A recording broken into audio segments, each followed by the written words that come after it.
Bonsoir, aujourd'hui c'est le 16 juillet. Bienvenue à notre méditation. Je voudrais partager avec vous une méditation sur la grâce et sur la miséricorde. En 2020, au début du confinement, pendant la crise du Covid, ici en France, nous avons médité sur la grâce de Dieu pendant plus d'un an. Et vous pouvez trouver ces vidéos sur notre chaîne YouTube, là où se trouve aussi cette méditation. Ensuite, en ce moment, pendant nos pique-niques bibliques et pendant une formation que nous appelons le club de partageurs, nous partageons sur la miséricorde de Dieu. Aujourd'hui, je voudrais partager sur les deux. Qu'est-ce que c'est? Quelle est la différence entre miséricorde et grâce? Nous pouvons dire, moi j'aimerais bien vous dire que la grâce, pour commencer avec la grâce, c'est que la grâce dans l'Ancien Testament vient d'un mot qui veut dire s'incliner. Quand quelqu'un de supérieur s'incline vers quelqu'un d'inférieur, ceci est la grâce. Donc la grâce, c'est une faveur imméritée. Nous recevons quelque chose de Dieu que nous ne méritons pas. Imaginons que vous méritez la mort et que Dieu ne vous donne pas la mort. Ça, c'est la miséricorde. La miséricorde, c'est quand Dieu ne vous donne pas ce que vous méritez. C'est quand vous êtes dans une situation difficile et le Seigneur vient et agit envers vous avec miséricorde. D'ailleurs, le mot miséricorde dans l'Ancien Testament parfois est traduit comme bonté, comme amour. Lisons quelques textes. Le premier, c'est dans 2 Timothée, chapitre 1, verset 9. Il nous a sauvés et il nous a adressé une sainte vocation, non à cause de nos œuvres, mais selon son propre dessein et selon la grâce que nous a été donnée en Jésus-Christ avant les temps éternels. Très intéressant, c'est avant les temps éternels. Donc, le salut est le fruit de la grâce de Dieu. C'est le résultat de la grâce de Dieu. C'est-à-dire que vous ne pouvez pas mériter le salut. Tout ce que nous méritons, c'est la mort. En ce qui concerne le Seigneur. Mais Dieu nous donne le salut. Ça, c'est un acte de grâce. Et qu'est-ce qu'il devait nous donner? Il devait nous donner la mort. Il ne le donne pas. Ça, c'est parce qu'il est miséricordieux. Nous avons vu d'ailleurs dans Éphésiens chapitre 2, versets 4 à 7, que c'est grâce à la miséricorde de Dieu et son amour qu'il nous a donné une vie nouvelle.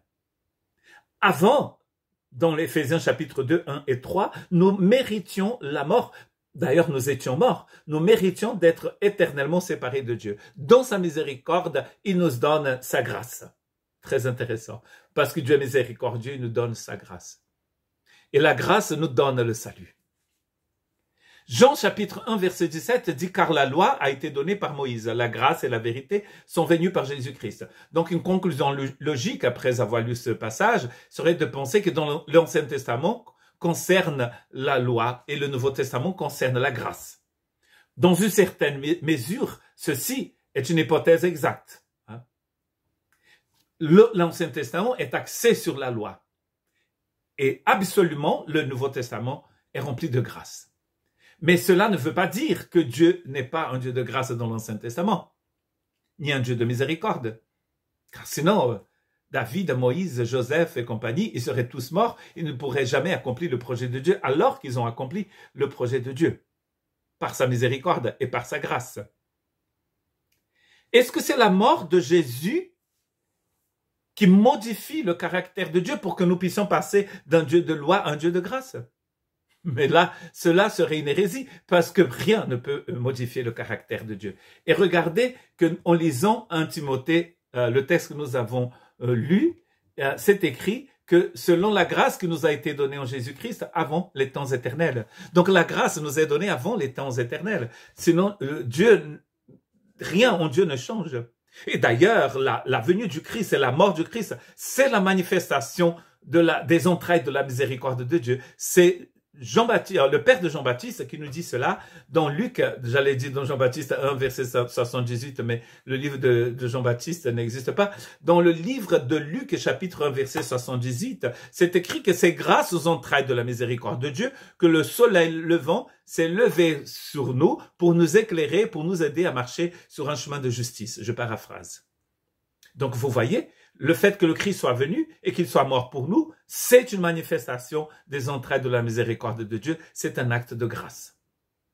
Il y a donc ici maintenant quelques exemples, 5 exemples de manifestations de la grâce et de la miséricorde de Dieu dans l'Ancien Testament. Et le premier se trouve dans Genèse chapitre 6 verset 8. « Mais Noé trouva grâce aux yeux de l'Éternel. » Donc ça ne veut pas dire que Noé était tellement gentil, tellement bien qu'il a trouvé la grâce. Non, sinon ça ne serait pas la grâce. Parce que la grâce n'est pas méritée.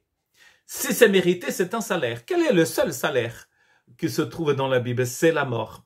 Le salaire du péché, c'est la mort. Ça, vous méritez. Vous méritez la mort, c'est-à-dire une séparation éternelle de Dieu. Mais Dieu, dans sa grâce et dans sa miséricorde, nous accorde le salut. Nous méritions la mort. Dieu ne nous donne pas la mort. Ça, c'est la manifestation de sa miséricorde. Il nous donne la grâce. Donc Noé trouva grâce. C'est pour ça qu'il va devenir en quelque sorte le sauveur, pas seulement des gens, mais aussi des animaux dans l'histoire du déluge. Parce qu'il a trouvé grâce. Nous allons voir à la fin que Dieu nous offre un cadeau. Mais si nous n'acceptons pas ce cadeau, nous n'allons pas vraiment vivre dans le projet de Dieu. Les gens dans l'Ancien Testament qui ont vraiment vécu dans le projet divin, dans l'économie divine, comme nous dirait Paul, ce sont les personnes qui ont accepté le cadeau de Dieu. Le premier exemple ici, donc pour moi, c'était Noé. Le deuxième, c'est Abraham. Donc, en toi, en ta postérité, toutes les familles de la terre seront bénies. Genèse 12, verset 3. Est-ce qu'Abraham pourrait bénir toutes les familles de la terre? Cela est impossible. Il est déjà mort d'ailleurs, depuis tellement de siècles. Paul va nous expliquer que la postérité d'Abraham, c'est en fait Jésus. Donc là, on a compris. Dieu va faire venir sur cette planète son fils par la famille d'Abraham. Waouh, incroyable. Abraham, ensuite Isaac, ensuite Jacob, le petit-fils d'Abraham. Jacob a eu 12 enfants, 12 garçons et une fille. Et c'est par Judas, le fils de Jacob. Judas va avoir des enfants qui ne sont pas très catholiques. Et lui, il va coucher avec sa belle-fille, sans savoir que c'était sa belle-fille, en pensant qu'il couchait avec une prostituée. D'ailleurs, un patriarche, un chrétien, un membre du conseil de l'Église qui couche avec des prostituées, c'est vraiment pas très catholique. Et vous voyez que c'est avec la relation entre un beau-père et sa belle-fille, on appelle ça un inceste. C'est une abomination. De cette femme, Tamar, va avoir des jumeaux. Et en fait, Péretz, un des jumeaux, va devenir le père du Messie. Nous allons trouver dans cette histoire l'histoire de Joseph. Donc Joseph, un fils de Jacob, il va être vendu par ses frères quand il avait 17 ans. Donc vous voyez que c'était une famille vraiment pas du tout chrétienne, même s'ils étaient du peuple du Seigneur. Genèse chapitre 50, verset 20, vous aviez médité de me faire du mal. Dieu l'a changé en bien pour accomplir ce qui arrive aujourd'hui, pour sauver la vie à un peuple nombreux. Donc il avait des rêves, il était envoyé en Égypte comme esclave, vendu par les Arabes aux Égyptiens, à Potiphar. La femme de Potiphar a trouvé que Joseph était un beau gosse. Oh là là, il voulait aller au lit avec lui, coucher avec lui. Et Joseph est tellement fidèle, le Seigneur, qui dit, mais non, je ne peux pas faire ça. Et elle était furieuse, il va être envoyé en prison. De la prison, quand il sort de prison, il devient gouverneur d'Égypte, le deuxième homme le plus grand d'Égypte à ce moment-là. Et l'Égypte était la plus grande nation qu'on connaissait sur terre à ce moment-là. Et vous voyez, lui, il a compris le projet de Dieu. Il dit, vous, mes frères, donc 20 ans après, il a attendu 13 ans pour devenir gouverneur et 20 ans environ pour voir ses frères. Et il va dire, vous avez voulu me faire du mal. D'ailleurs, au départ, il voulait même le tuer. Mais Dieu a fait cela pour accomplir ce qu'il arrive aujourd'hui. Donc, du coup, il va devenir un Safnat Panéa, un sauveur du monde. Il va sauver le monde de son époque, du Moyen-Orient, de la faim. Par la sagesse que Dieu l'a donnée. Vous pouvez lire cette histoire dans les environs de Genèse 40-50. Donc, vous voyez, la grâce de Dieu était avec Joseph. Un autre personnage impressionnant de l'Ancien Testament, c'est Rahab, qui va aussi rentrer dans la généalogie du Messie parce qu'elle va se marier avec un descendant de Péretz, fils de Juda. Cette femme, elle était de Jéricho, elle ne faisait pas partie de la famille d'Abraham. On ne voit pas ce qu'elle faisait là dans la généalogie du Messie parce que Matthieu va citer cette femme, d'ailleurs avec Tamar, la belle-fille de Juda, avec Bathsheba, celle qui a couché avec David, et aussi avec Ruth, qui a couché qu'avec ses maris, mais elle était étrangère. En fait, une fille du peuple qui était ennemie du peuple juif, à ce moment-là. Et Rahab, à la destruction, avant la destruction de Jéricho, elle va dire ceci, nous l'avons appris et nous avons perdu courage et tous nos esprits sont abattus à votre aspect, car c'est l'Éternel, votre Dieu, qui est Dieu en haut, dans les cieux et en bas sur la terre. Cette femme, qui d'ailleurs selon Jacques, elle était prostituée, et certains pensent que cette femme accueillait des prostituées chez elle, et les gens venaient chez elle parce qu'il y avait des prostituées. C'est pas parce qu'elle était prostituée qu'elle devient mère du Messie. C'est parce qu'elle a accepté la grâce de Dieu. Elle a été complètement changée par la grâce de Dieu, cette femme. Et Matthieu va citer, va nous dire que cette femme-là, c'est la mère du Messie. Elle est donc l'ancêtre de Joseph, en tout cas. Le père adoptif de Jésus. Vous voyez un peu? Jacques, d'ailleurs, va la mettre à côté d'Abraham pour parler de la foi. Abraham, le patriarche, Rahab, l'ex-prostituée. Quelle est la différence entre Abraham et Rahab? Abraham était un patriarche. Rahab était une prostituée. Mais toutes les deux sont touchées par la même grâce. N'est-ce pas magnifique? Ma cinquième personne, c'est David. David, donc cet homme qui est un roi, il était un musicien, il chantait dans le chœur de l'église, il était compositeur de gemmes 1, 2, 3, 4. Vous allez voir, il a une centaine de psaumes qui ont été recueillis et mis dans ce livre de psaumes. Peut-être qu'il en a encore fait d'autres. Au moins une centaine de psaumes, vous imaginez? Cet homme a écrit beaucoup, il chantait, il était musicien, il était roi. Un jour, il se balade sur sa maison et il voit une femme nue. C'était la femme de son général, son ami, qui était son voisin. Son ami était en guerre, était au front. Lui, est à la maison, il a chaud, comme peut-être aujourd'hui, qui a fait presque 40 degrés ici au Pays Basque et dans les Landes. Il a très chaud, il se balade sur sa maison et tiens, voit que cette femme belle et nue, la femme d'un étranger, d'un Hittite, et peut-être qu'elle aussi était Hittite, se baigne nue. Il voulait cette femme à tout prix. Il va descendre chercher cette femme, va coucher avec elle. Quand il comprend qu'elle est enceinte, qu'est-ce qu'il fait? Il va trouver un moyen de tuer son ami et le mari de cette femme. Vous imaginez? C'était un musicien. Il jouait à l'église. Il chantait dans le chœur de l'église. C'était un membre du conseil de son église. Nathan va venir voir cet homme. Et lui, il va écrire des psaumes. Dans le psaume 51, à partir du verset 2, c'est écrit « Lorsque Nathan le prophète vint à lui, après que David fut allé vers Bathsheba, « Ô Dieu, aie pitié de moi dans ta bonté. Selon ta grande miséricorde, efface mes transgressions. Lave-moi complètement de mon iniquité et purifie-moi de mon péché. » Est-ce que Dieu a pardonné David? Oui. Et d'ailleurs, c'est écrit après que David, c'est un homme selon son cœur. Pourquoi est-ce que Dieu a pardonné David? Pourquoi est-ce que Dieu n'a pas donné à David ce qu'il méritait? La mort. Une séparation d'avec lui. Il a exercé, il a mis en place sa miséricorde et sa grâce. David est quand même le père du Messie. Par qui? Par Salomon. C'est qui Salomon? Fils de sa première femme? Non, c'est le fils de Bathsheba. C'est le résultat de l'adultère. Bon, le premier fils, il est mort. David prend cette femme pour lui, mais pas pour lui, parce qu'elle est veuve maintenant. David vient de tuer son mari. Vous voyez, ça fait un peu feu de l'amour. Enfin, j'en sais rien, ça fait un film de Hollywood. Il tue le mari, maintenant il peut se marier avec la femme. Et en plus, Dieu va choisir Salomon comme le père du Messie, le fils de David. C'est la grâce, ça. C'est vraiment la grâce. C'est une manifestation des entrailles de Dieu, de la miséricorde de Dieu. Vous allez trouver d'autres personnages, on n'a pas eu le temps de le voir tous, comme Moïse par exemple, qui doutait tout le temps. Dieu lui a envoyé en Égypte, je ne sais pas parler, je ne veux pas y aller, non. Jacob, c'était un menteur. C'est le père du Messie aussi.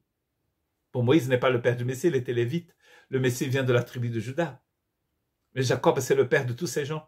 C'est le père de Joseph, c'est le père de Moïse en quelque sorte, parce que Moïse, c'est un descendant né 4 siècles après, descendant de Lévi, fils de Jacob. Dieu a un projet. Paul appelle ça une économie. Il a cette économie, ce projet.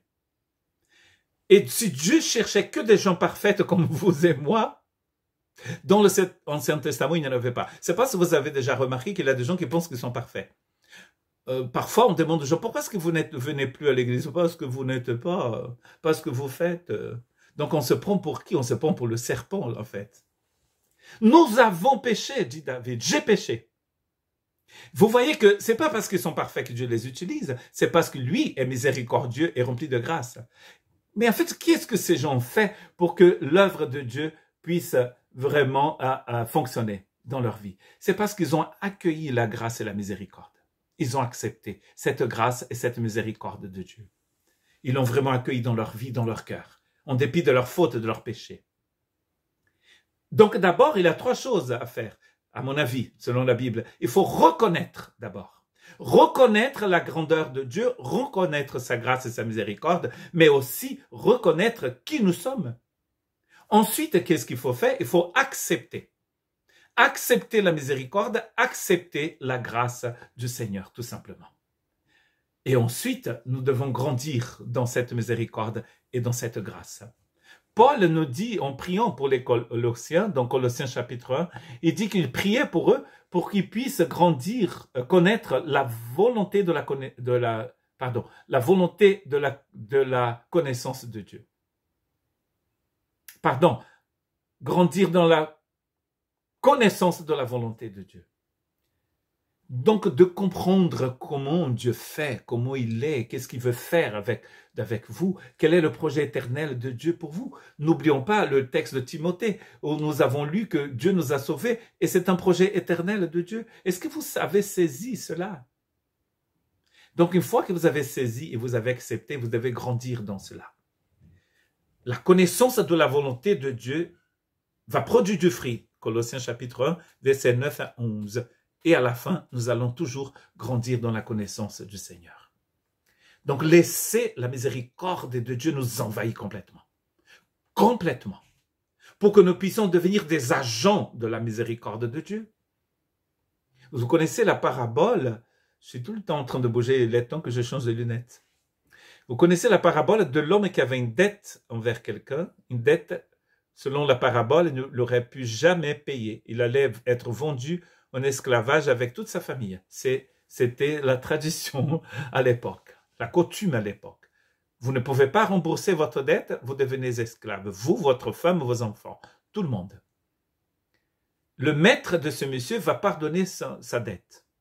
Il sort de là et il trouve au bar du coin un mec qui lui devait très peu, quelque chose mais très peu. Et qu'est-ce qu'il fait? Il va obliger cette personne, forcer cette personne à le rembourser. Il ne pardonne pas. Il a reçu un grand pardon, mais par la suite, il ne pardonne pas. Donc finalement, il va être puni, ce monsieur. Pourquoi? Parce que quand on a reçu la grâce et la miséricorde, nous devons devenir, si nous l'avons vraiment reçu, devenir des agents de la miséricorde de Dieu. Nous allons, comme un frère dans notre formation ce 16 juillet 2022, il nous a partagé sur l'importance de devenir nous-mêmes des agents de miséricorde. Dieu a de la compassion pour nous et Dieu veut aussi que nous ayons cette même compassion pour les autres.